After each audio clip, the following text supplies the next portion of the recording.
both of us knowing Larp is a battlefield. Want to chop up your fictional enemies and give your fictional friends bruises? Want to compensate for something using a longsword? Want to lug around armor to work on your glutes? Then I have the class for you. Get ready to learn how to use a warrior, because I'm going to show you how to LARP.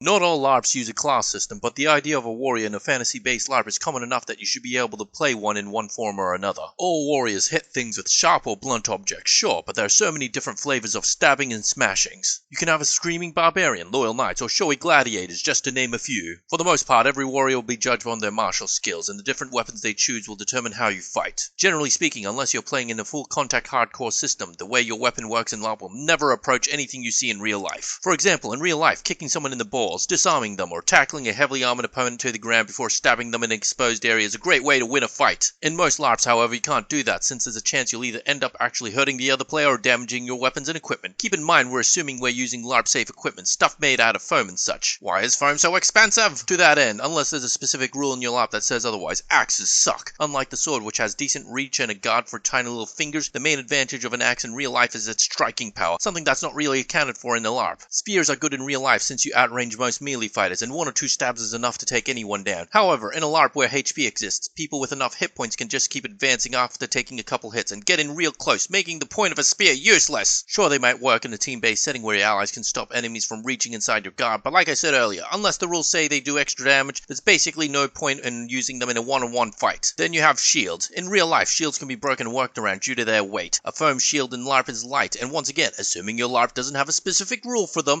is indestructible, negating many of their real-life weaknesses. A warrior with a two-handed weapon has a similar issue to spears. They have better reach than a normal sword, but as I've said again and again, unless your LARP has a specific rule giving it extra damage like an axe or something, then there's almost no point in using them over, say, a sword and shield, aka the best combo ever. If you want to win harder at LARP as a warrior, then I suggest getting metal armor. For those of you who don't know, in most LARPs, having more armor doesn't reduce the amount of damage you take, it just gives you more hit points. So even if they keep hitting your unarmored foot, you can still take more hits than the guy who gets struck in his armored chest, as long as you have more armor covering the rest of your body. If you have 3 times as many hit points as the other guy, you'll still beat them even if they hit you twice as many times as you hit them. It's just basic maths. In the end, LARP is just another pay-to-win game, so spend some money, get out there and win. Congratulations, now you know how to be a warrior in LARP.